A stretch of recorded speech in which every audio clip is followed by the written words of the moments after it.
بسم اللہ الرحمن الرحیم۔ اسٹوڈنٹس، آواز کلیئر آ رہی ہے میری آپ کو؟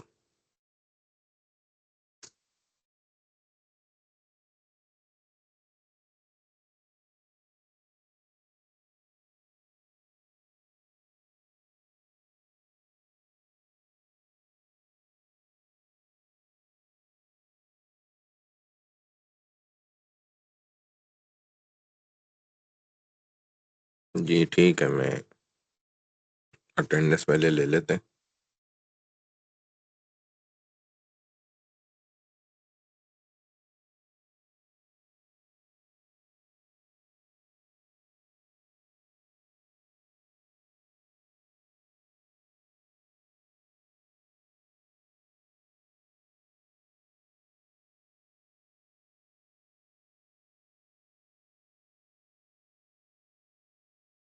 یہ 12th کلاس ہے ہماری۔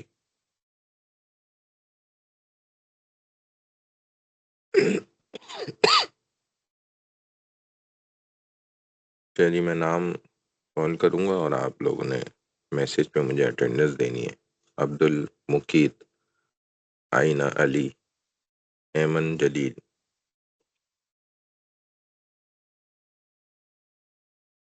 ٹھیک ہے، امیشہ، ہمارا شیخ، انچل رانی شیخ ہیں، انچل رانی، اقصا، اریبہ نصیر، اریبہ صفتین، عائشہ علی، بنا، بشرا پروین، اریبہ نصیر، ٹھیک ہے، عائشہ علی، عائشہ علی بنا، بشرا پروین، اشاب خالد، فرا صدیقی، فاطمہ عبد القادر، فائحہ ضیا، ہبہ کنول، اقرا، فلاح شمس، انچل رانی اب بتا رہی ہیں، فرا صدیقی، فائحہ ضیا، انیکا قاضی، ٹھیک ہے، وہ آپ کا بند ہوا ہوا ہے، فلاح شمس، ہمیشہ بھی بند ہوا ہوا ہے، بنا، بشرا پروین، اشاب خالد، فرا صدیقی، فائحہ ضیا، فلاح شمس، کرن کماری، کشور، مریم مظہر، میمونہ ایمان راؤ، اشاب خالد ہیں، کشور، کرن کماری، مریم مظہر، میمونہ ایمان راؤ، محمد عاظم،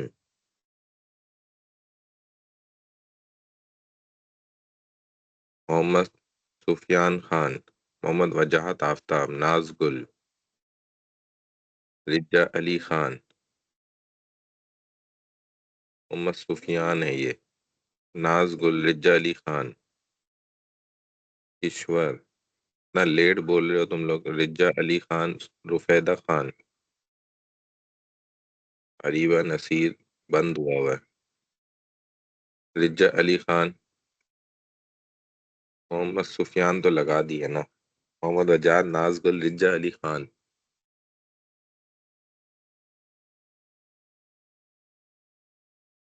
ہبا اتنی لیٹ کیوں بول رہے ہو یار آپ لوگ؟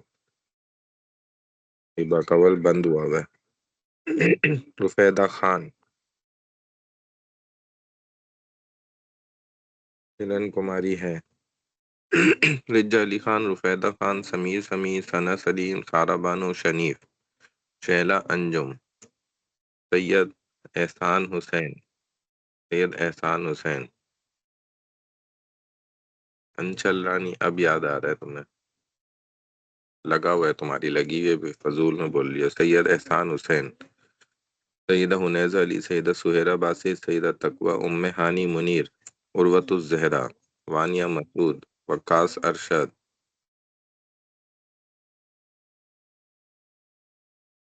میرا کدھر ہے؟ ٹھیک ہے، عائشہ علی،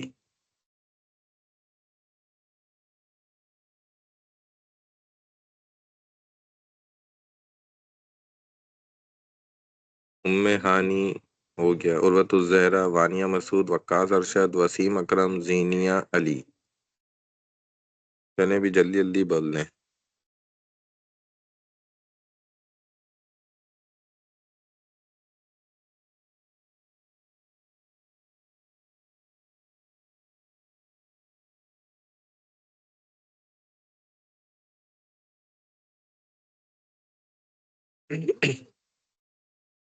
ٹھیک ہے جی اسٹوڈنٹس، اٹینڈنس ہو گئی.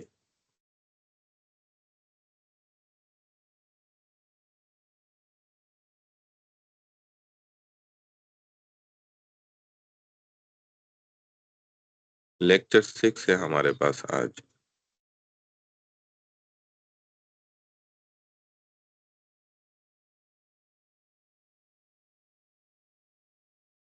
اوپن ہو رہا ہے لیکچر آپ کے پاس، یہ اوپن ہو گیا ہے. شو ہو رہا ہے اسٹوڈنٹس آپ کو؟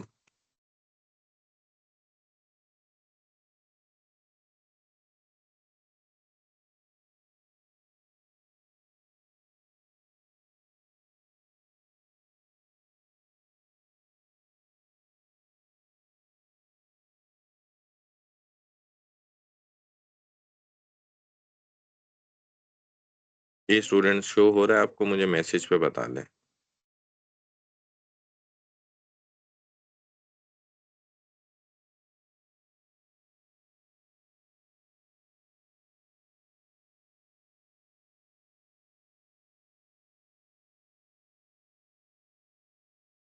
نہیں ٹھیک ہے جی. الحمد للہ وحدہ والصلاة والسلام علی من لا نبی بعد، اما بعد فاعوذ باللہ من الشیطان الرجیم، بسم اللہ الرحمن الرحیم. حمدا کثیرا طیبا مبارکا فی، رب اشرح لی صدری ویسر لی امری واحلل عقدۃ من لسانی یفقهوا قولی. رب یسر ولا تعسر وتمم بالخیر وبک نستعین یا فتاح یا فتاح یا فتاح. اچھا جی، ہمارے پاس اب یہ ہے لائف آف محمد صلی اللہ علیہ وسلم، جس میں پوسٹ ہجرہ اور بیفور ہجرہ، یہ بھی انشاءاللہ ہم پڑھیں گے آج. ٹھیک ہے اسٹوڈنٹس؟ تو سب سے پہلے the life of the prophet Muhammad صلی اللہ علیہ وسلم کو ڈسکس کر لیں. In short the points, periodization of the prophet's life. نبی کریم صلی اللہ علیہ وسلم کی زندگی کے جو مختلف ڈیفرنٹ پیریڈز، جو ادوار گزرے ہیں، ان کا یہاں پر ذکر کیا جائے گا. سب سے پہلے preparation for prophecy, childhood preparation for prophecy, merchant career and marriage.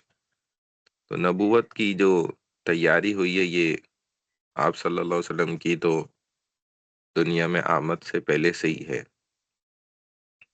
اگر روحانی اعتبار سے دیکھا جائے تو جب آدم علیہ السلام بھی کو نہیں بنایا گیا تھا، اس سے پہلے سے رسول اللہ صلی اللہ علیہ وسلم کی نبوت جو ہے اللہ نے اس کا فیصلہ کر لیا تھا. ظاہری اعتبار سے جو ہے حضرت آدم علیہ السلام سب سے پہلے نبی ہیں اور رسول اللہ صلی اللہ علیہ وسلم سب سے آخری نبی ہیں. تو بچپن سے جب آپ کی ظاہری پھر پیدائش ہوئی ہے، نبوت کی تیاریاں گویا کہ شروع ہوئی ہیں. آپ کا بچپن میں دل جو ہے وہ آپریشن کیا گیا ہے، ہارٹ سرجری کی گئی ہے. 2 دفعہ ایسا ہوا ہے. ایک تو جب آپ بہت کم عمر تھے،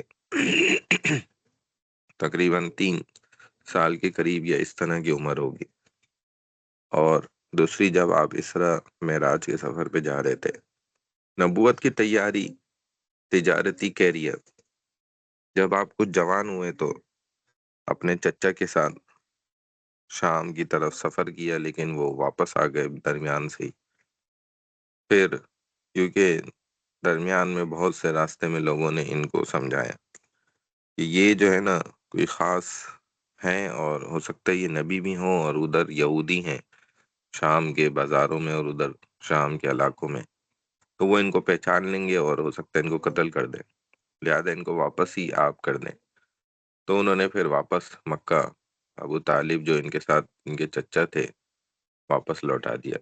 پھر تھوڑے عرصے بعد جب ابو طالب کا انتقال ہو گیا تو غالباً پھر حضرت خدیجہ الکبریٰ رضی اللہ تعالیٰ عنہ کو تو لوگ ہائر کرتی تھیں کہ اپنے تجارت کے لیے سفر پہ ان کو بھیجیں تو ان کو ان کے متعلق پتہ چلا رسول اللہ صلی اللہ علیہ وسلم کے بارے میں۔ تو آپ صلی اللہ علیہ وسلم کو بھی پھر انہوں نے جو ہے اس کام کے لیے منتخب فرمایا، بلوایا۔ تو حضور صلی اللہ علیہ وسلم جو ہے راضی ہو گئے۔ ان کے میسرہ اکاؤنٹنٹ تھے، اصل میں پہلے غلام تھے، پھر انہوں نے ان کو اپنے تجارت کے لیے استعمال کیا تھا۔ تو حضرت میسرہ جو نے آ کر جو ہے وہ اور حضور کی بڑی تعریفیں پتہ تھی ان کو کہ یہ صادق ہیں، امین ہیں۔ تو جب یہ ان کو پیشکش کی گئی تو رسول اللہ صلی اللہ علیہ وسلم اس تجارتی قافلے میں ان کا سامان لے کر جا کر اور شام، یمن وغیرہ میں بیچ کر آنے کے لیے تیار ہو گئے۔ تو پھر یہ آپ کا سفر ہوا تجارت کا، اور بڑا تفصیلی سفر ہے۔ اسی سفر سے جب واپسی ہوئی، حضور صلی اللہ علیہ وسلم نے اس سفر میں بھی جو تجارت کی ہے وہ بڑی زبردست کی ہے کہ مال کو بیچا، اسکریپ کا کام کیا، اور اس پر ریٹرن پالیسی کے ساتھ بیچا، اور دوسرا ادھار پہ بھی بیچا۔ بس جب گاہک کو اعتماد ہو گیا تو دھڑ دھڑ ان کا مال بکا۔ پھر انہوں نے وہاں سے دوبارہ کہا کہ مال خرید کے ہم چلتے ہیں، خالی ہاتھ کیوں چلیں، اور آ کر مکہ میں بیچیں گے۔ تو وہاں سے خرید کے لائے، پھر مکہ میں بھی بیچا۔ تو 2 دفعہ نفع کمایا۔ میسرہ جو تھے وہ بڑے پرانے، دیکھا جائے تو یہ کام کرنے والے تھے، تجارتی قافلوں میں چلنے والے، تو وہ بڑا حیران ہوئے کہ انہوں نے 2 دفعہ نفع کمایا، حالانکہ یہ تو پہلی دفعہ ہی اس کام میں آئے ہیں۔ تو وہ بڑے حیران ہوئے، اور انہوں نے بہت سارے دوسرے واقعات بھی دیکھے کہ حضور صلی اللہ علیہ وسلم کوئی درخت جو ہے سایہ کر رہے ہیں، اور راستے میں بھی چل رہے ہیں تو بادل سایہ کر رہے ہیں۔ اس طریقے کے بہت سے معجزات دیکھے۔ جب واپس آئے تو حضرت خدیجہ کو یہ ساری باتیں سنائیں۔ حضرت خدیجہ جو کہ 40 سال کی خاتون تھیں، 2 دفعہ بیوہ ہو چکی تھیں، اور ان کو شادی کی بھی ضرورت نہیں تھی، لیکن ان کے دل میں ایک چمک پیدا ہو گئی حضور صلی اللہ علیہ وسلم کے لیے، اور انہوں نے پھر ایک جو شادیاں کرانے والی خاتون تھی اس کو بھیجا اپنا پروپوزل دے کر، نکاح کا پیغام، اور انہوں نے رسول اللہ صلی اللہ علیہ وسلم کو آ کر جو ہے پیشکش کی، باتیں کہیں کہ اگر آپ کو ایسی حسب نسب، جمال اور پیسے والی خاتون اگر آپ سے شادی کرنا چاہے، تو انہوں نے نام پوچھا تو انہوں نے بتایا کہ حضرت خدیجہ الکبریٰ رضی اللہ تعالیٰ عنہ۔ تو نبی علیہ السلام نے فرمایا کہ کہاں خدیجہ اور کہاں میں تو کوئی کماتا بھی نہیں ہوں، کوئی کام بھی نہیں کرتا ہوں، اور اس طرح۔ تو انہوں نے فرمایا نہیں یا رسول اللہ، خدیجہ نے مجھے خود بھیجا ہے۔ اس وقت تو ان کا نام محمد تھا، تو محمد کہہ کر انہوں نے کہا، ابھی تو یہ نہیں تھا کہ یہ نبی ہیں۔ تو حضرت خدیجہ نے کچھ نہ کچھ ضرور جو ہے، یہ بھی بڑی باوقار خواتین میں سے تھیں، جو کامل عورتیں دنیا میں بہت کم پیدا ہوئی ہیں، ان میں ایک یہ حضرت خدیجہ الکبریٰ کا ٹاپ پر نام آتا ہے۔ تو انہوں نے ضرور رسول اللہ صلی اللہ علیہ وسلم میں وہ نشانیاں اور خاصیتیں، فضیلتیں دیکھ لی تھیں میسرہ کی زبان سے سنتے ہی، تو اس لیے آپ نے نکاح کا پیغام بھی دیا۔ تو بہرحال یہ آپ کا تجارتی سفر تھا، جس کا اختتام حضرت خدیجہ الکبریٰ کے ساتھ نکاح پر ہوا۔ مکہ ریولیشنز اینڈ پرسیکیوشن۔ اسی طرح مکہ کے انکشافات اور ظلم و ستم۔ مکہ میں ابتدائی انکشافات بہت سارے ہوئے، جو آپ کے پیروکار تھے ان کے ابتدائی نیٹ ورک دیکھا جائے، پھر تعمیر مکہ والوں کی طرف سے ظلم و ستم، پھر اسراء و معراج، ہجرت، اور پھر جنگ ہونا۔ تو یہ سارا کچھ مختلف کئی سارے واقعات ہیں، کیونکہ مکہ کے سرداران اگرچہ وہ بت پرست تھے، کفار تھے، لیکن ان کے بھی ایک مرتبہ جو ہے جب کعبۃ اللہ کی دیواریں کمزور پڑنے لگیں تو انہوں نے فیصلہ کیا کہ بھئی اس کو دوبارہ نئے سرے سے تعمیر کیا جائے اور اس کو مضبوط کیا جائے۔ تو اس کے لیے پھر بڑے تفصیلی واقعات چلے کہ بھائی بیت اللہ کو تعمیر تو کرنا ہم سب چاہتے ہیں، لیکن اس کی تعمیر کے لیے جو ہے وہ ہم کیسے جو ہے اسٹارٹ لیں، کیونکہ بیت اللہ کو گرانا پڑے گا، یہ سارے مراحل ہیں، تو اس پر وہ فیصلہ نہیں کر پاتے تھے اور ڈرتے تھے بیت اللہ کو گرانے سے بھی، کیونکہ پہلے وہ دیکھ چکے تھے کہ ابرہہ جو تھا، جس کا لشکر بیت اللہ کو گرانے کے لیے آیا تھا، تو اس کا کیا انجام ہوا تھا، وہ اس بات کو اچھی طرح جانتے تھے، تو اس وجہ سے وہ گرانے سے بھی ڈرتے تھے، خوف کھاتے تھے، تو اس وجہ سے اب وہ بیت اللہ کی تعمیر بھی کرنا چاہتے تھے، تو لہٰذا ان میں سے ایک بوڑھا شخص تھا، اس نے ارادہ کیا کہ بھائی میں جو ہوں نا بوڑھا آدمی ہوں، نوجوانوں کو کیوں بلا وجہ ہم اس پریشانی میں ڈالیں، تو لہٰذا میں کوشش کرتا ہوں، پہلے میں توڑتا ہوں، اگر کوئی عذاب آنا ہوا تو میرے اوپر آئے گا، تم سب بچ جاؤ گے، لہٰذا اس نے بیت اللہ کو توڑنا شروع کیا، اوپر چڑھا تو دیوار سے اندر جو ہے نا، ظاہر چھت تو تھی نہیں بیت اللہ کی، تو اس نے دیکھا ایک بہت بڑا اژدہا بیٹھا ہوا ہے، تو وہ واپس چھلانگ مار کے نیچے اتر کے آ گیا، اس نے لوگوں کو بتایا بھائی اندر تو بہت بڑا اژدہا ہے، اور اگر دیواروں کو توڑا گیا تو باہر آ جائے گا، اور ہم سے تو وہ مرنے والا نہیں ہے، تو بہت بڑا ہے۔ بس پھر لوگوں نے فیصلہ کیا بھائی آج رات جو ہے نا ہم اللہ سے دعائیں کرتے ہیں جس کا یہ گھر ہے، اور اس سے کہتے ہیں بھائی ہم تو اس کو اس لیے توڑ لیں گے، ہمیں نئے سرے سے بنانا ہے، ورنہ ہمارا کوئی ارادہ نہیں ہے غلط۔ تو یہ پھر جب صبح کہتے ہیں اٹھے لوگ، اور پھر اٹھنے کے بعد یہ سارے دیہات کی طرف دیکھنے لگے، وہاں سے ایک بہت بڑا پرندہ اڑتا ہوا آیا، اور اس نے اپنے پنجوں اور چونچ سے اس اژدہے کو اٹھا کے وہ لے کر چلا گیا۔ تو لوگوں نے کہا بھئی یہ لگتا ہے کہ اللہ چاہتا ہے جس کا یہ گھر ہے کہ ہم اس کی تعمیر کریں۔ تو اب پھر جو ہے نا انہوں نے مکہ والے چونکہ ظاہر اینٹوں سے تو گھر بناتے نہیں تھے، وہ تو کچی مٹی سے بناتے تھے، یہ گھر اینٹوں کا بنا ہوا تھا۔ اسی دوران ان کے ہاں ایک بدھو شخص تھا، وہ غلام نما، وہ کہیں سے سفر کر کے آیا، وہ بات چیت ہوئی تو پتہ چلا اس کو کہ یہ کعبۃ اللہ کی تعمیر کرنا چاہتے ہیں، اور کعبۃ اللہ کی تعمیر اینٹوں سے ہوئی ہوئی ہے، اور وہ اینٹوں سے تعمیر کرنے کا ہی ماہر تھا، اسی کا مستری تھا، تو اس نے کہا یہ کام تو میں کر سکتا ہوں، میرے لیے کوئی مشکل ہی نہیں ہے۔ پھر انہوں نے کہا کہ بھئی لیکن اس کے لیے سامان کی ضرورت پڑے گی، تو سامان جو ہے وہ شہتیر وغیرہ اور لکڑی اور یہ سب، کیونکہ جب پتھروں سے تعمیر ہوگی تو یہ چیزیں استعمال ہوں گی، تو لہٰذا ان چیزوں کی ضرورت پڑے گی۔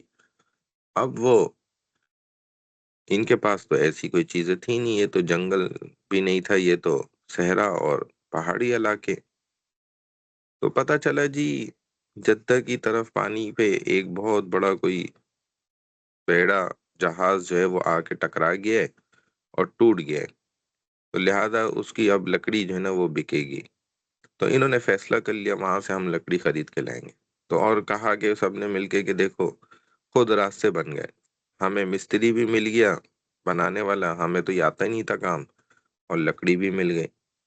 اب جب صبح ہوئی تو پھر لوگ ڈرے کہ بھئی ہم تو نہیں توڑیں گے، پھر وہی بوڑھا شخص توڑنے میں شامل ہو گیا اور کہنے لگا بھئی دیکھو کہ کوئی عذاب نہیں آ رہا، اتنے میں پھر لوگوں نے کہا نہیں تمہاری اولاد بھی تمہارے ساتھ توڑے پہلے، پھر ہم شامل ہوں گے، تو اس کے بچے بھی پھر اس کے ساتھ مل کے توڑنے لگ گئے۔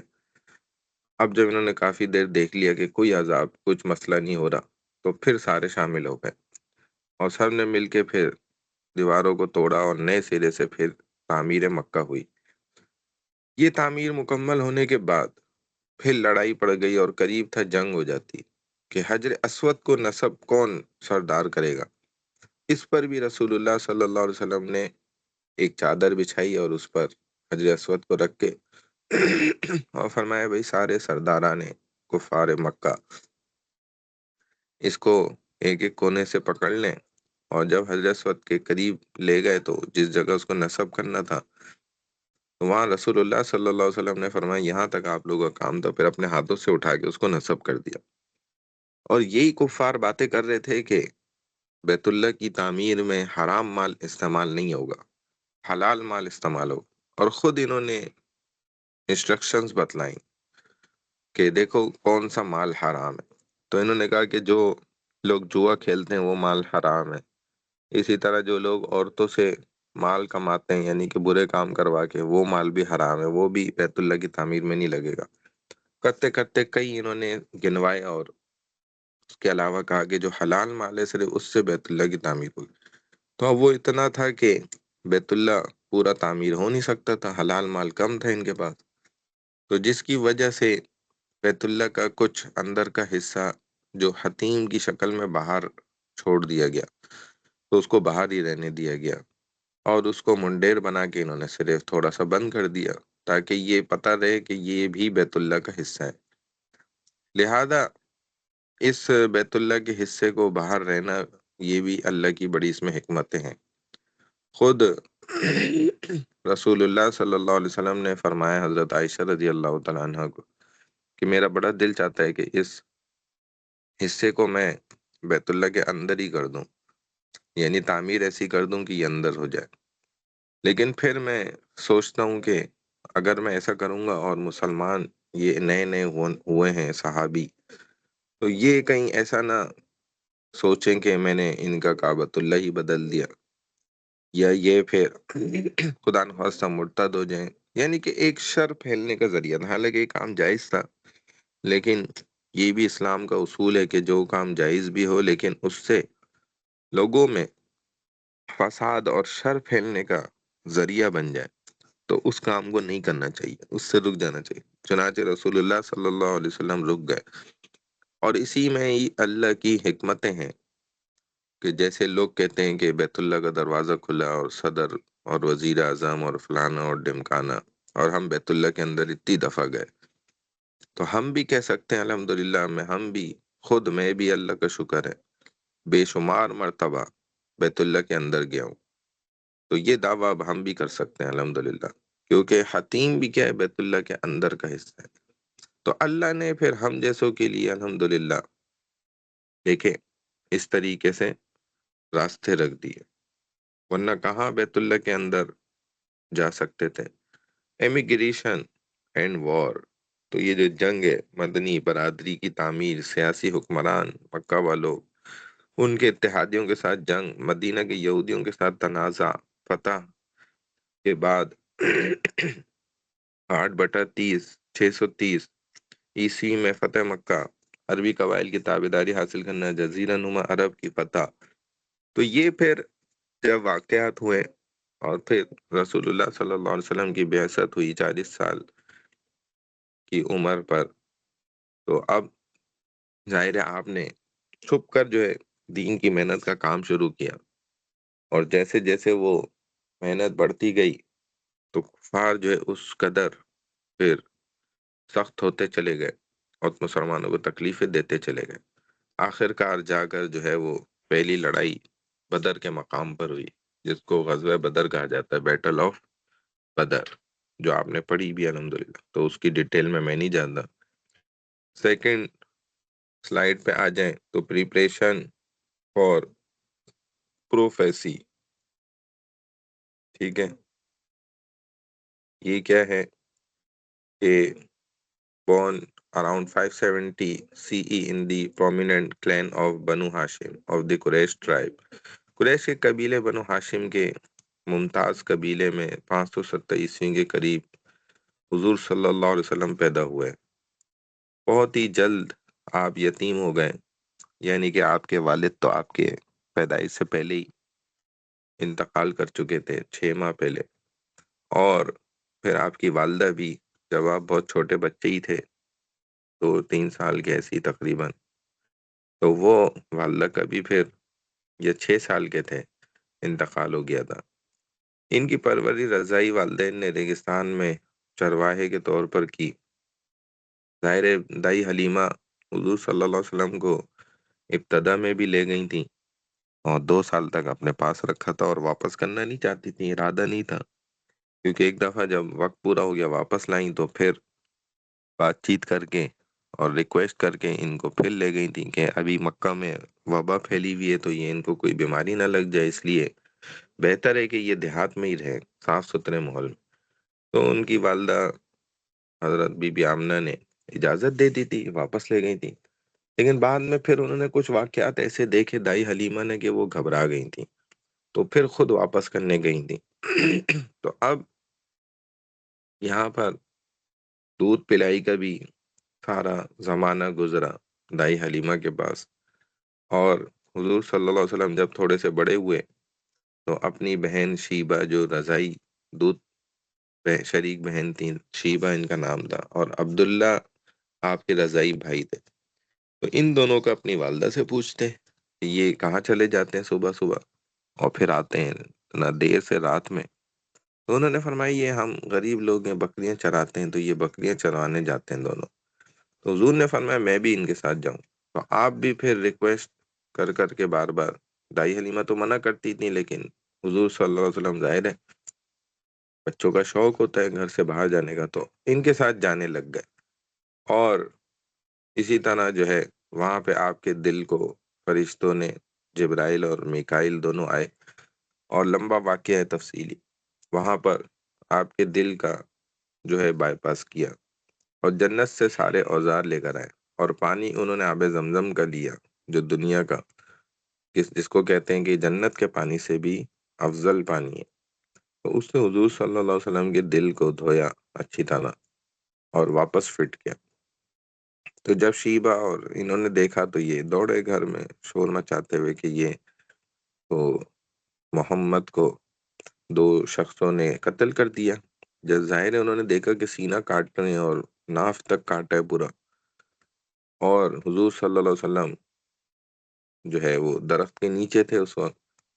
تو جب یہ دوڑی تو دائی حلیمہ تو حیران ہو گئی، کہتی میری تو زمین نکل گئی پیروں کے نیچے سے کہ یہ کیا ہو گیا۔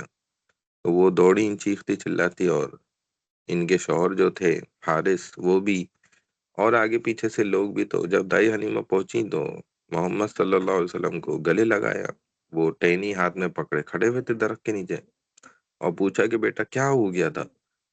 تو انہوں نے فرمایا کہ بس دو شخص خوبصورت چہروں والے، خوبصورت کپڑوں میں سفید، وہ اوپر سے آئے، انہوں نے مجھے بے ہوش کرا لیکن میں جاگ رہا تھا۔ پھر انہوں نے جو ہے اپنے اوزار نکالے اور میرا سینہ ایسے ایسے کاٹا، دل نکالا باہر، تشتری تھی ان کے پاس، اس میں انہوں نے دھویا، پھر دل کا کچھ ایک ٹکڑا تھا تھوڑا سا، وہ انہوں نے پھینک بھی دیا دور کہ اس میں شیطانی عنصر کا شک ہے، تاکہ اس سے بھی رسول صلی اللہ علیہ وسلم روحانی اعتبار سے بھی پاک ہو جائے۔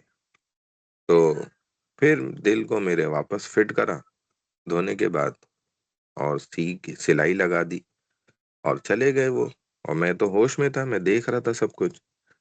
تو جب انہوں نے پھر ان کے چھاتی پر چیک کیا تو واقعی جو ہے سلائی ہوئی ہوئی تھی، اور سلائی کے نشان اللہ نے ختم نہیں کیے۔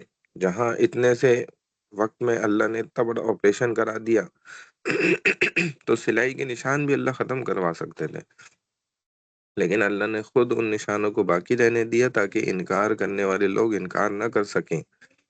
اور صحابہ بھی، جب حضور صلی اللہ علیہ وسلم کو نبوت بھی مل چکی تھی، اور آپ کے خادم الخاص بھی تھے ایک صحابی، انہوں نے بھی جب حضور سے ریکویسٹ کی تھی تو نبی علیہ السلام نے ان کو اپنی یہ سلائی کے نشان دکھا دیے تھے، اور بھی بعض صحابہ نے دیکھے تھے، تو وہ آپ کے جسم پر موجود تھے اسی وجہ سے، تاکہ سب کو اس بات کا یقین رہے کہ واقعی یہ واقعہ ہوا ہے۔ اپنے چچا ابو طالب کے گھر میں گود لینے کے بعد وہ الامین کے نام سے جانے جاتے تھے۔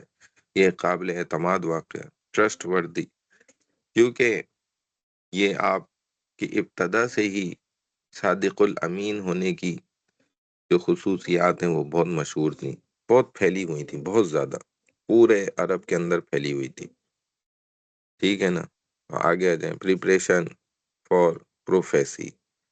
اسی طرح سے with his uncle he goes on merchant caravans not to Syria، یہ میں نے آپ کو ابھی سارا واقعہ بتا دیا، where he is recognized by the Christian monk Buhaira at 25، the 40-year-old widow Khadija offers him marriage and control of her business.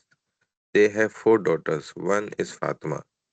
تو ان سے ان کی جو اولادیں ہوئی نا، بعض لوگ انکار کرتے ہیں، حالانکہ حضور صلی اللہ علیہ وسلم کی یہ 6 اولادیں حضرت بی بی خدیجۃ الکبریٰ سے ہوئی ہیں، جن میں آپ اچھی طرح جانتے ہیں بی بی فاطمہ رضی اللہ تعالیٰ عنہ، ام کلثوم، رقیہ، اور چوتھی جو ہیں وہ زینب۔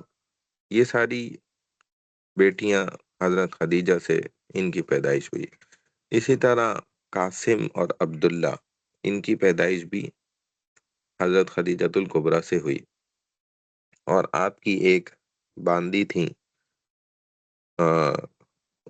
ان سے جو ہے رسول اللہ صلی اللہ علیہ وسلم کے بیٹے پیدا ہوئے تھے، جن کا نام تھا ابراہیم، اور یہ دودھ پینے کے زمانے میں ہی انتقال کر گئے تھے۔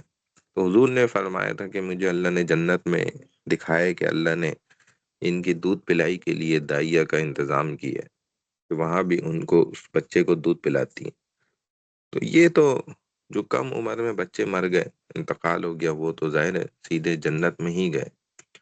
تو یہ 4 بیٹیاں اور 2 بیٹے ادھر سے، اور ایک بیٹا ماریا قبطیہ، جو باندی تھیں حضور صلی اللہ علیہ وسلم کو تحفے میں ملی تھیں، اور پھر آپ نے ان سے نکاح کیا تھا، تو ان سے تھے ابراہیم۔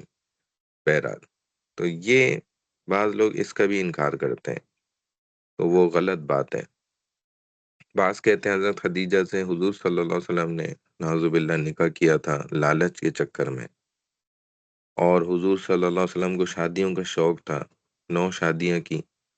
تو یہ ساری باتیں فضول ہیں، کیونکہ آپ اگر 25 سال کی عمر کے ہیں یا آپ کا بیٹا، تو آپ اس کے لیے 40 سال کی عمر کی کوئی 2 دفعہ بیوہ ہوئی ہوئی خاتون تلاش نہیں کرتے شادی کرنے کے لیے۔ اور حضور نے پہلی شادی یہی کی ہے، جس میں بی بی خدیجہ کو تو ضرورت بھی نہیں تھی شادی کی، لیکن انہوں نے خود امید ظاہر کی، اور حضور صلی اللہ علیہ وسلم نے ان کے ساتھ 25 سال تک نباہ کی ہے، جب ان کا انتقال نہیں ہو گیا، جب تک مرنے دم تک۔ اور حضور نے ان کی کوئی پراپرٹی پر آپ کی نظر نہیں تھی، اگر ہوتی تو آپ 1 سال کے اندر، 2 سال، 3 سال میں ساری پراپرٹی حاصل کر کے بھاگ جاتے، نعوذ باللہ۔ تو ایسا تو کچھ ہی نہیں ہوا، بلکہ آخر تک آپ نے ان کے مال پر کوئی توجہ ہی نہیں تھی۔ تو یہ سب فضول کی باتیں، جو اعتراضات کرنے والے غلط لوگ ہوتے ہیں وہ اعتراضات کرتے ہیں، وہ تو باز آتے ہی ہیں کسی بھی طرح۔ تو یہ ان کے اعتراضات کیا ہوتے ہیں؟ فضول ہوتے ہیں، بیکار کے اعتراضات ہوتے ہیں۔ تو ان کا کام ہی یہ سارے کام کرنا ہوتا ہے، ان کا زندگی کا مقصد ہی یہی ہے۔ اور حضور صلی اللہ علیہ وسلم کی زندگی بالکل پاکیزہ ہے، 100%۔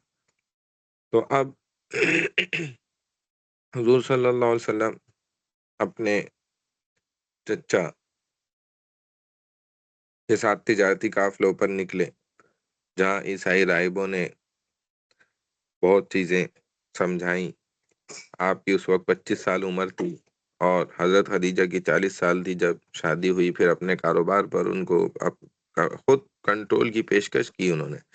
4 بیٹیاں میں نے بتا دیا، پھر مینیجر کے طور پر جو ہے کام کرتے رہے، اور حضور صلی اللہ علیہ وسلم پہاڑی غار کے اندر، غار ہرا، اس میں آپ کی عادت ایسی بن گئی کہ اکیلا پن آپ کو محسوس اچھا لگنے لگا، تو آپ غار ہرا میں جاتے تھے اور وہاں عبادت کیا کرتے تھے۔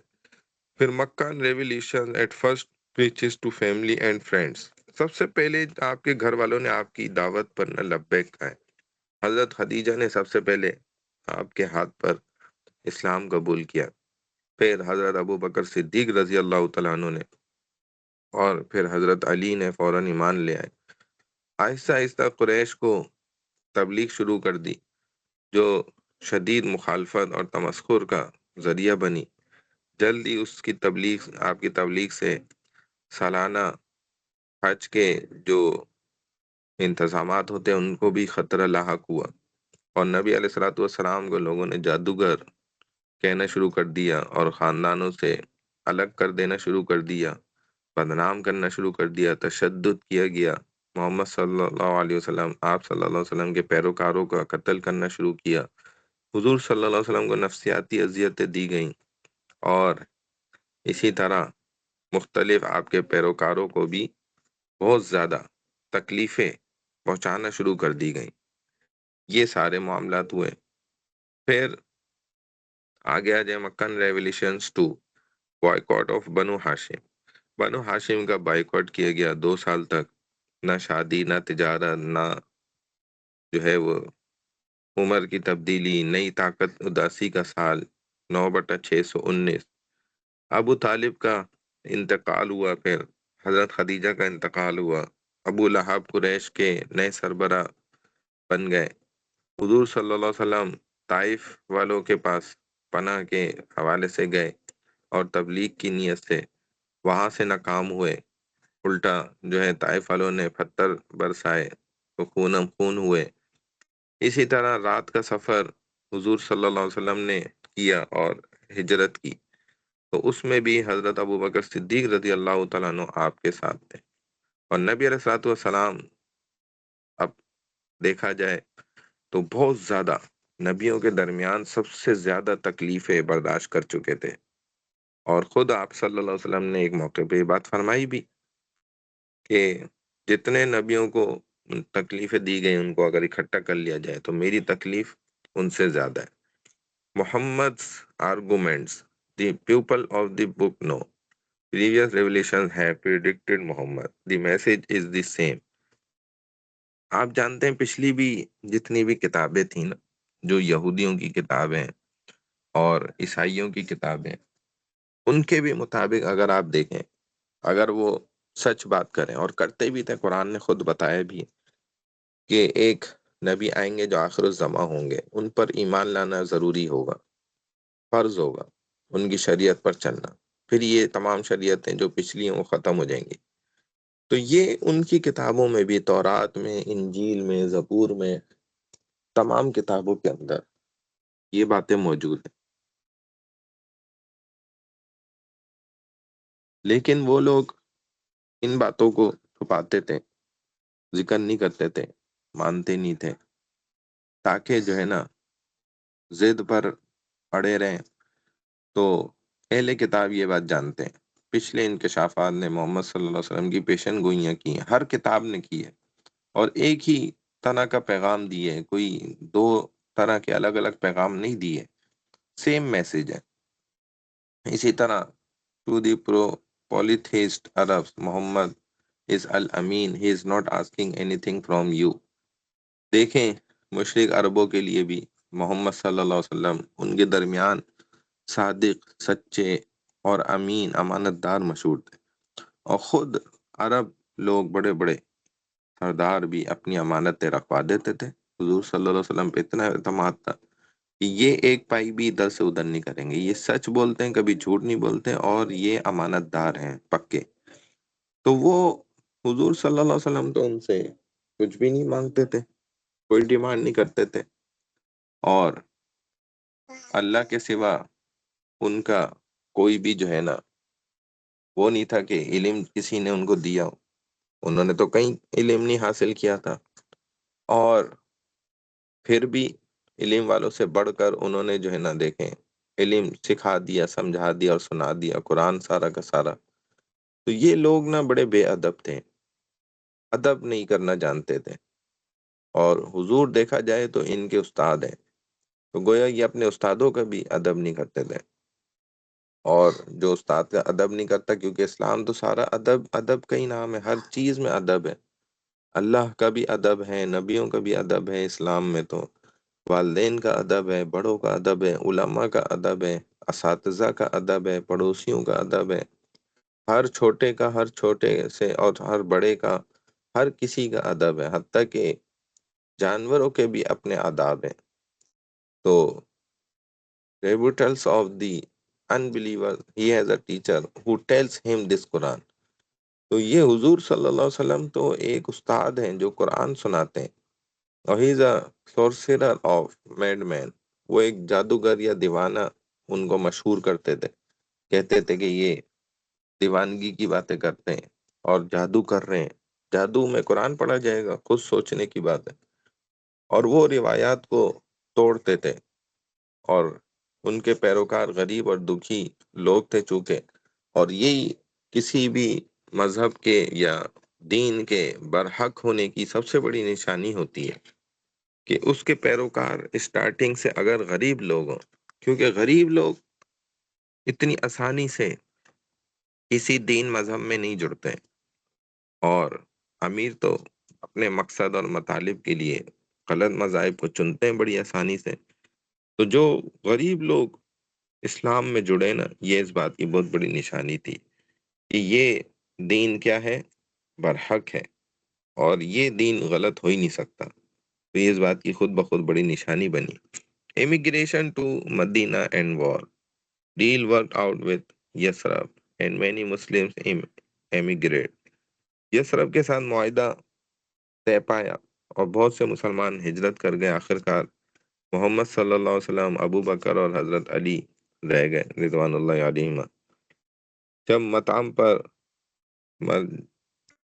جانا ہوا تو محمد صلی اللہ علیہ وسلم کے قتل کا منصوبہ بندی کی گئی تھی، اور کئی مرتبہ ایسا یہودیوں نے کیا ہے۔ ایک مرتبہ حضور صلی اللہ علیہ وسلم جو ہے دعوت دینے کی نیت سے ان کے پاس گئے، تو وہاں بھی چٹان پھینک کر ان کو اوپر سے نعوذ باللہ قتل کر دینے کا ارادہ کیا، اور چٹان قریب تھا کہ پھینکنے لگے تھے کہ اللہ نے فرشتہ بھیج کے آپ کو اطلاع کروا دی۔ حضور صلی اللہ علیہ وسلم اس جگہ سے ہٹ گئے۔ اسی طریقے سے کئی مواقع پر یہودیوں نے مل کر حضور صلی اللہ علیہ وسلم کو قتل کرنے کی بارہا کوششیں کی۔ ایک دفعہ یہودی عورت نے جو ہے آپ کو زہر دے دیا، جس کا اثر آپ کو موت کے وقت بھی ظاہر ہوا تھا۔ تو یہی وہ چیزیں تھیں کہ یہ یہودیوں سے حضور صلی اللہ علیہ وسلم کی اس قدر نفرت، اس کی وجوہات بھی یہی تھیں، کیونکہ انہوں نے خود اپنے ساتھ بھی زیادتیاں کی تھیں یہودیوں نے، اور مسلمانوں کے ساتھ تو قیامت تک ہی۔ تبھی تو قرآن نے فرمایا نا کہ ان کو اپنا دوست مت بناؤ ہرگز، ٹھیک ہے نا؟ یہود و نصارہ کو اپنا دوست مت بناؤ، یہ تمہارے دوست بن ہی نہیں سکتے کبھی بھی، کچھ بھی ہو جائے۔ تو لہذا حضور صلی اللہ علیہ وسلم کو اس موقع پر بھی، ہجرت کے موقع پر بھی، انہوں نے پورا گھات لگا کرنا قتل کرنے کا ارادہ رکھا ہوا تھا، اور پورا ارادہ تھا کہ قتل کرنا ہے۔ لیکن اللہ تعالیٰ نے اپنے نبی کو محفوظ فرمایا، اور جب کہتے ہیں کہ حضور صلی اللہ علیہ وسلم نکلے اپنے حجرے سے، تو 100 سے زیادہ یہودی نا بیٹھے ہوئے تھے انتظار میں حملہ کرنے کے لیے۔ تو اللہ نے حکم فرمایا کہ آپ مٹی اٹھائیں اور ان کی طرف پھینکیں، اور یہ آیت پڑھیں وَجَعَلْنَا مِن بَيْنِ أَيْدِيهِمْ سَدًّا وَمِنْ خَلْفِهِمْ سَدًّا فَأَغْشَيْنَاهُمْ فَهُمْ لَا يُبْصِرُونَ۔ تو وہ پھر دیکھ ہی نہیں پاتے تھے، فَهُمْ لَا يُبْصِرُونَ، ان کو وہ دیکھ ہی نہیں پائیں گے، ان کو پتہ ہی نہیں چل پائے گا، اور ان کی طرف مٹی پھینک کر یہ آیت پڑھتے ہوئے حضور صلی اللہ علیہ وسلم ان کے درمیان سے نکل کے چلے گئے۔ تو یہ پھر اللہ نے راستے بنائے۔ 622 وحی کے 10ویں سال محمد اور ابو بکر یثرب چلے گئے، اور اللہ کا رسول کا شہر، جس کا اصل نام پہلے کیا تھا؟ یثرب ہی تھا، اور بعد میں جو ہے نا یہ نام مدینہ پڑ گیا تھا۔ تو مدینہ تو کہتے ہی خود شہر کو ہی ہے۔ تو بہرحال یہ سب جو ہے واقعات ہوئے۔ مدینہ اینڈ وار وتھ مکہ، اب بیٹل آف بدر، پھر battle of Uhud, then battle of Khandaq. ان کے ایئرز بھی دیکھیں لکھے ہوئے، 624، 625، 627۔ اس کے بعد ٹریٹی آف حدیبیہ، صلح حدیبیہ جس کو کہا جاتا ہے، کیونکہ آپ نے جنگ بدر، جنگ احد اور جنگ خندق تو پڑھا ہی ہے، ان ڈیٹیل آپ نے ماشاءاللہ پڑھا، بڑی تفصیل کے ساتھ پڑھا، تو اس کی تفصیل میں جانے کی ہمیں ضرورت نہیں ہے۔ باقی یہ کہ صلح حدیبیہ آگے جو نیکسٹ ہے، ٹریٹی آف حدیبیہ جس کو کہا جاتا ہے، تو یہ پھر اس کے بعد کا معاملہ ہوا صلح حدیبیہ کا۔ مکہ والوں اور ان کے اتحادیوں نے جو مدینہ کا محاصرہ کیا تھا، تو جنگ خندق ہوئی، مسلمانوں نے انہیں بھگا دیا۔ پھر معاہدہ حدیبیہ ہوا 628 میں، تو اس سے امن قائم ہوا۔ کئی شرائط ایسی تھیں جو مسلمانوں کے خلاف تھیں، لیکن رسول صلی اللہ علیہ وسلم نے تسلیم کی، مسلمان حج کے لیے مکہ جا سکتے تھے۔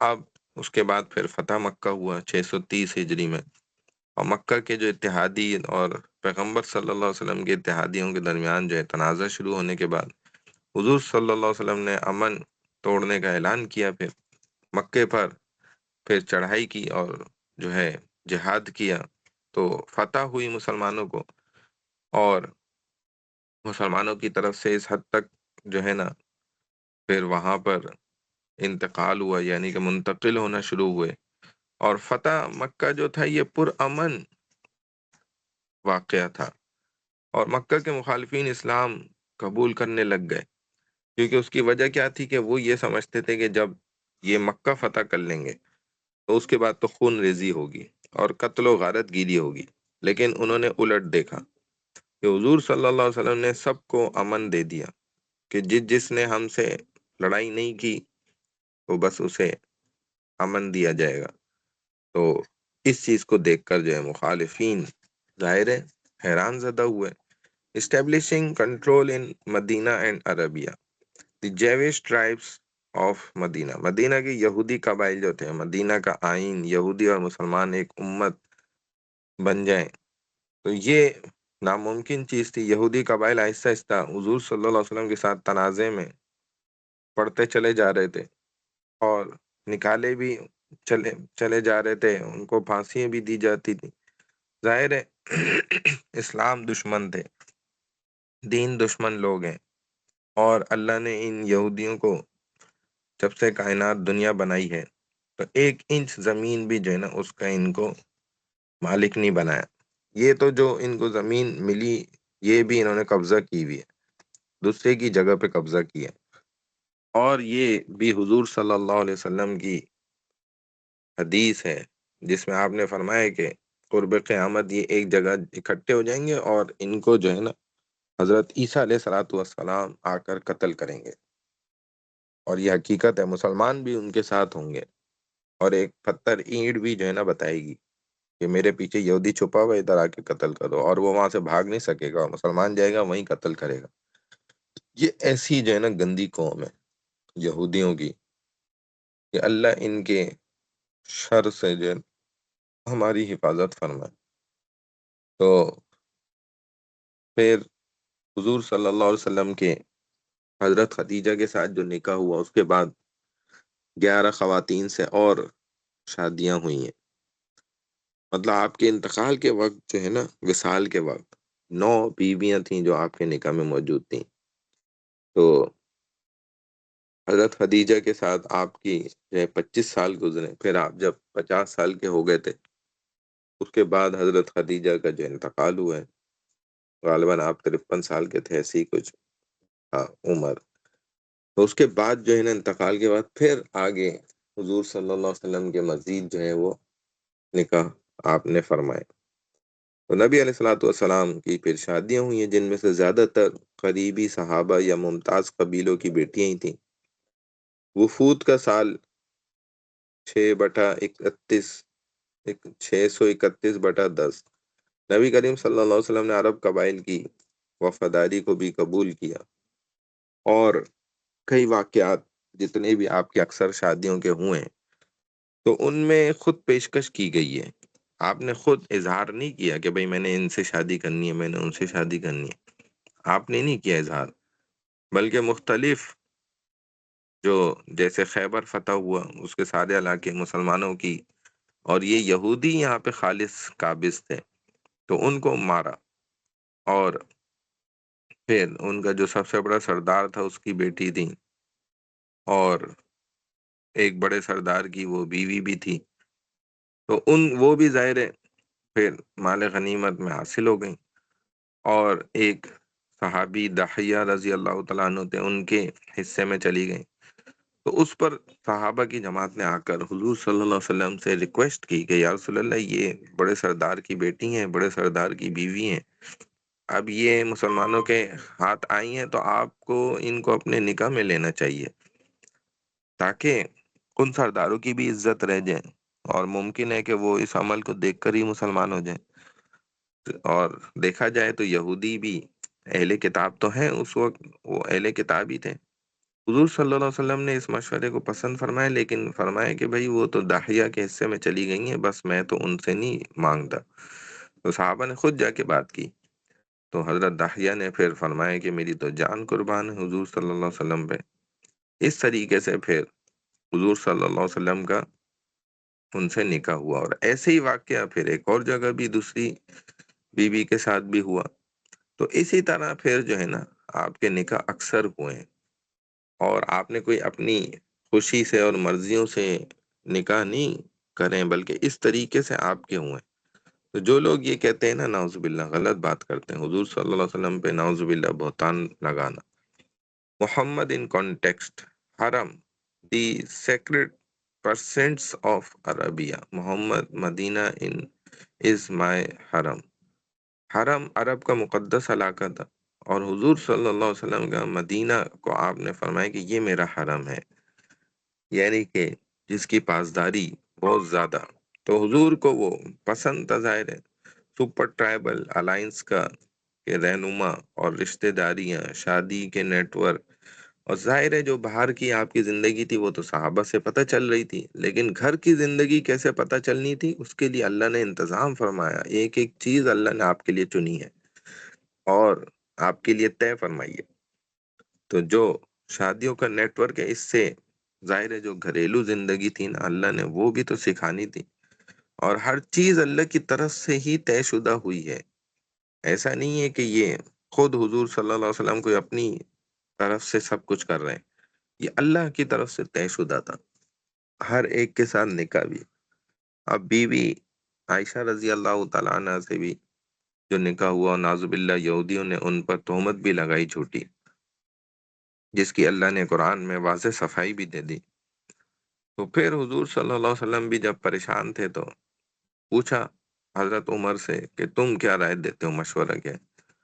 تو فرمایا رسول اللہ، ہمیں اپنی اولادوں کے لیے پاکیزہ لڑکیاں مل جاتی ہیں، اللہ کو آپ کے لیے نہیں ملی، نعوذ باللہ۔ یعنی کہ یہ سمجھانا مقصود تھا، اور فرمایا کہ آپ کا گھریلو معاملہ ہے، اگر آپ کہتے ہیں تو میں دو سوال کرنا چاہوں گا، پھر جواب دے سکتا ہوں۔ فرمایا بالکل کرو۔ تو فرمایا رسول اللہ، آپ نے یہ نکاح جو ہے وہ اپنی خوشی سے کیا تھا یا اللہ کی مرضی سے ہوا؟ تو فرمایا کہ بھئی یہ تو اللہ نے میرا نکاح طے کیا تھا، خود جبرائیل جو ہے تصویر بھی لا کے دکھائی تھی۔ تو فرمایا اچھا، دوسری بات کہ آپ کے جسم پہ کوئی گندی مکھی اڑ کے آ کے بیٹھ سکتی ہے؟ تو فرمایا نہیں، اللہ کا حکم نہیں ہے، نہیں بیٹھ سکتی گندی مکھی۔ تو فرمایا پھر آپ کے بستر پہ جو ہے گندا انسان، گندی عورت کیسے بیٹھ سکتی ہے، اللہ کیسے اس کو بیٹھنے دے سکتے ہیں؟ تو فرمایا کہ ہاں، یہ جو ہے نا بڑا زبردست آپ نے جو ہے مشورہ دے دیا۔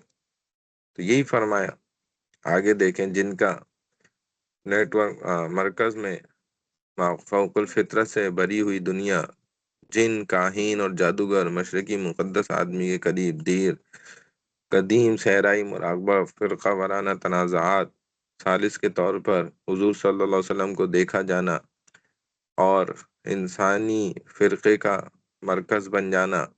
تو حضور نبی کریم صلی اللہ علیہ وسلم کی نا بعثت سے پہلے بھی جتنے وہاں عربوں کے اندر، آپ جانتے ہیں زمانے جاہلیت میں کاہنوں کا زمانہ تھا، جادوگروں کا، اور مختلف قسم کے ایسے، تو وہ خود جو ہے نا اپنی کتابوں کی نشانیوں سے یہ بات واضح طور پہ بتایا کرتے تھے کہ بھئی ایک نبی ایسا آئے گا، اور یہ بات بالکل سچ ہے اپنی جگہ پر، چاہے اس کا کوئی اقرار کرے یا انکار کرے وہ الگ مسئلہ ہے، لیکن یہ بات حقیقت ہے۔ تو historiographical issues, how do we know about Muhammad life? اچھا یہ ہے، ہاں ٹھیک ہے، یہی چل رہا ہے نا issues. Scepticism about sacred narratives, principles of analogy, ہم محمد صلی اللہ علیہ وسلم کی زندگی اور اسلام کی ابتدا کے بارے میں کیسے جان سکتے ہیں؟ مقدس روایات کے بارے میں جو شکوک و شبہات، قیاس کا اصول، تفاوت کا اصول، سراسر شکوک و شبہات، تو یہ چیزیں بھی بہت زیادہ ہیں۔ تو ان کا بھی سمپل جو ہے نا جواب وہ یہی ہے نا، یہ سازش اصل میں کون کر رہا ہوتا ہے؟ ابتدائی، خطاطی اور غیر مسلم ذرائع۔ تو یہ ساری جو سازشیں کی گئی ہیں نا، وہ یہود و نصارہ کی جانب سے کی گئی ہیں، اور وہ اب تک کی جاتی ہیں، اور اس پر اربوں روپیہ خرچ کیا جاتا ہے تاکہ مسلمانوں کو ان کے اصل دین سے بہکایا جائے، اور اس کے لیے انہوں نے ایک باقاعدہ جماعت بنائی ہوئی ہے، یہ جو مسلمانوں کا دین اسلام جو ہے نا وہ سیکھتے ہیں، اور سیکھ کر اس میں نا کمیاں نکالنے کی کوشش کرتے ہیں، اور ان کی یہی کوشش ہوتی ہے کہ یہ کسی بھی طرح مسلمانوں کو گمراہ کریں، شکوک دلائیں، شبہات میں ڈالیں، اور ان کا مقصد ہی زندگی کا یہی ہے۔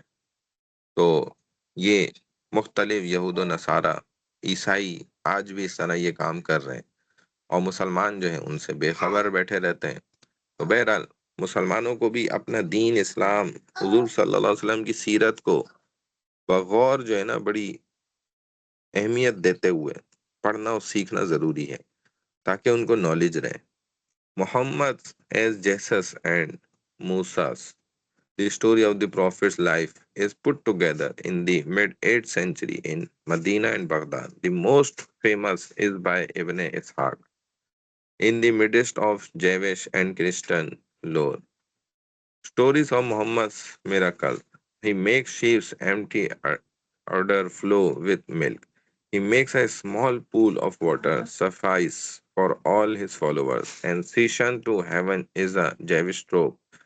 نبی کریم صلی اللہ علیہ وسلم کی زندگی کے نا 8ویں صدی کے درمیان میں مدینہ اور بغداد میں جو سب سے زیادہ آ، کی گئی، آپ کی جمع کی گئی جو چیزیں ہیں، اور یہودی اور عیسائی روایتوں کے درمیان حضور صلی اللہ علیہ وسلم کے معجزات کی جو واقعات ہیں، تو جیسے حضور کی جب پیدائش ہوئی تھی تو جب بی بی حلیمہ ان کو لے کر آئیں اپنے گھر میں، تو جو چند ان کے پاس بھیڑ اور اسی طرح بکریاں وغیرہ تھے، ان کے تھن جو ہے نا بھر آئے تھے، اور واقعی آپ کی تو یہ برکات تھی۔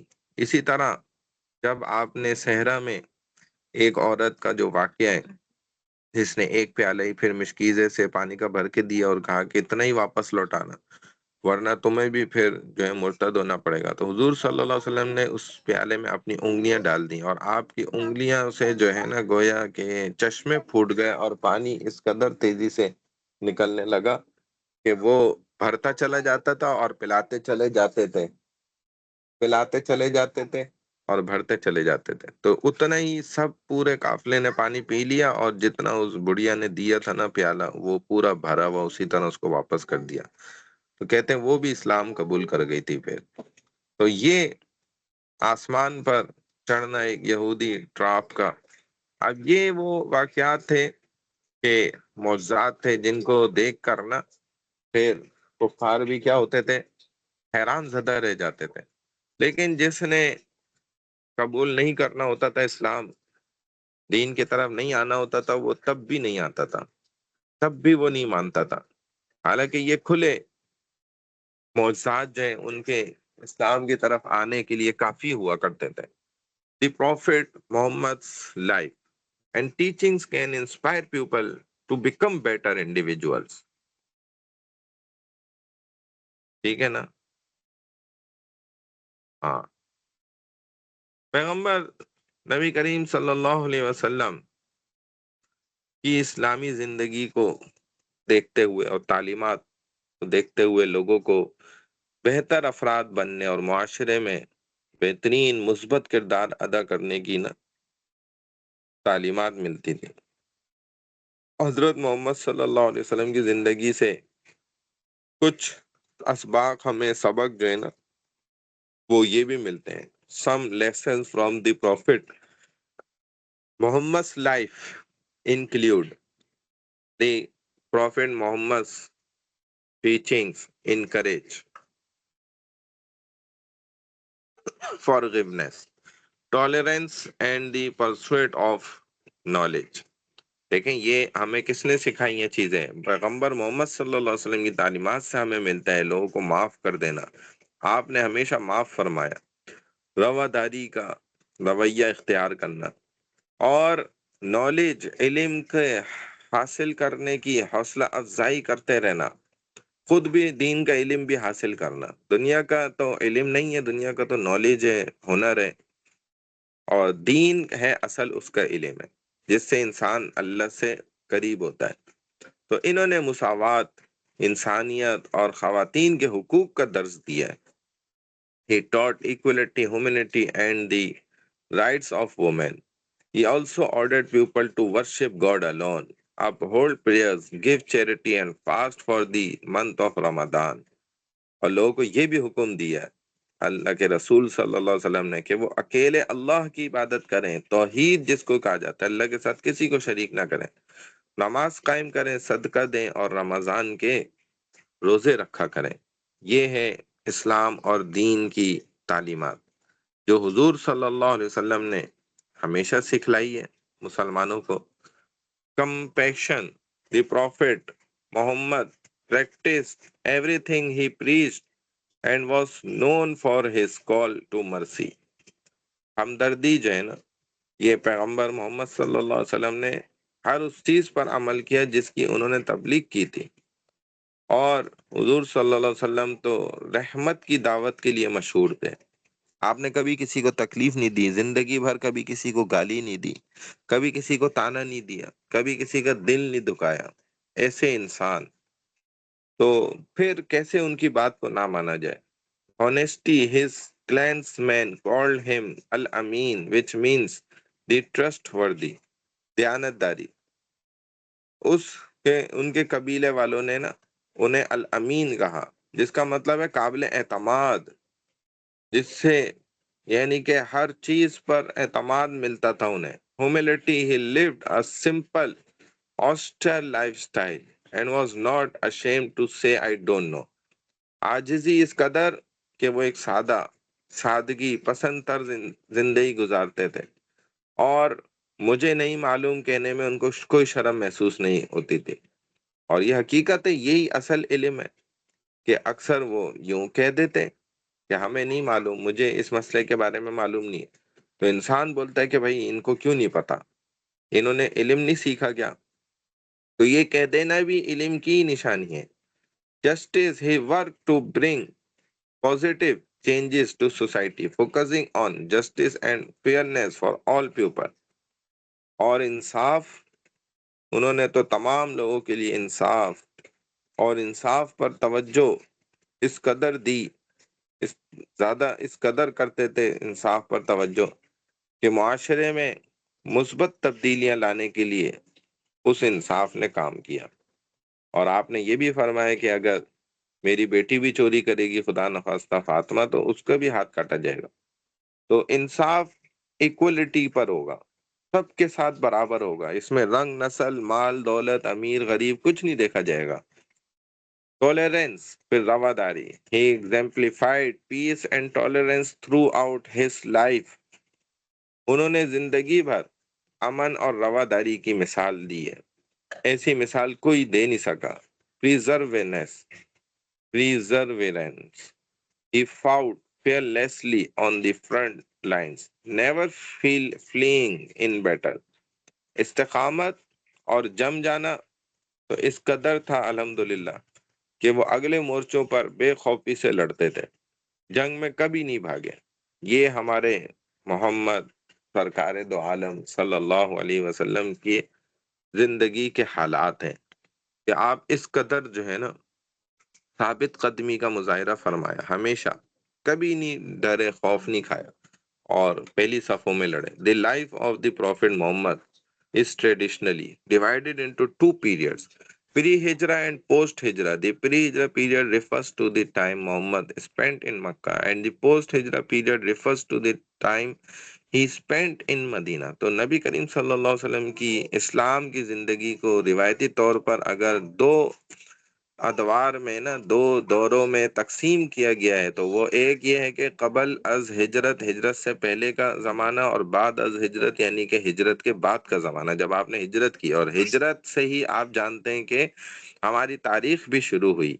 ہماری جو تاریخ ہے وہ شمسی، یعنی کہ جو ہمارے پاس اس وقت سورج ہے نا، اس سے نہیں چلتی، اور ہماری جو تاریخ مسلمانوں کی ہے وہ کیا ہے، مون سے چلتی ہے، قمری تاریخ ہے، یعنی کہ چاند سے چلتی ہے۔ اور واقعی میں آپ دیکھیں تو دنیا کے بہت سے ممالک کے اندر نا ایسا ہے، جیسے آپ ناروے چلے جائیں تو وہاں پر 2 مہینے سورج نکلتا ہی نہیں ہے اور 2 مہینے سورج ڈوبتا ہی نہیں ہے، تو دن اور رات پتہ ہی نہیں چل پاتا، نہ وقت کا پتہ چل پاتا ہے۔ اگر گھڑی نہ ہو تو آپ کو کچھ نہیں پتہ چلے گا، کچھ ہر چیز میں آپ فیل ہو جائیں گے، آپ کا نظام شمسی فیل ہے وہاں پر۔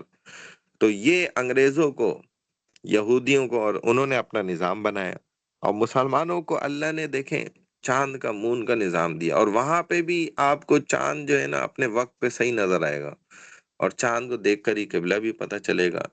اسی طرح عصر، مغرب، عشاء اور فجر، وہ کہتے ہیں کہ 20 سے 25 منٹ کے اندر ایک ساتھ پڑھنی ہوتی ہیں، تینوں نمازیں ایسے آ جاتی ہیں، فوراً تیز پڑھنی پڑتی ہے، یعنی فجر آپ لمبی بھی نہیں پڑھ سکتے، فوراً قضا ہو جائے گی 2 ڈھائی منٹ کے اندر۔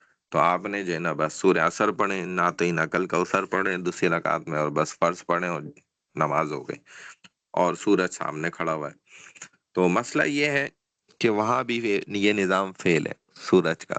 تو چاند کا نظام کیا ہے کہ وہ ہر جگہ چل رہا ہے۔ تو ہمارے نبی کریم صلی اللہ علیہ وسلم چونکہ عالمی اور کل کائنات کے نبی ہیں، تو اللہ نے ان کو نظام بھی پھر کل کائنات والا دیا، کہ جو چاند کا نظام ہے نا وہ پوری کائنات میں ایکوریٹ چل رہا ہے، کہیں پہ آگے پیچھے نہیں ہوتا۔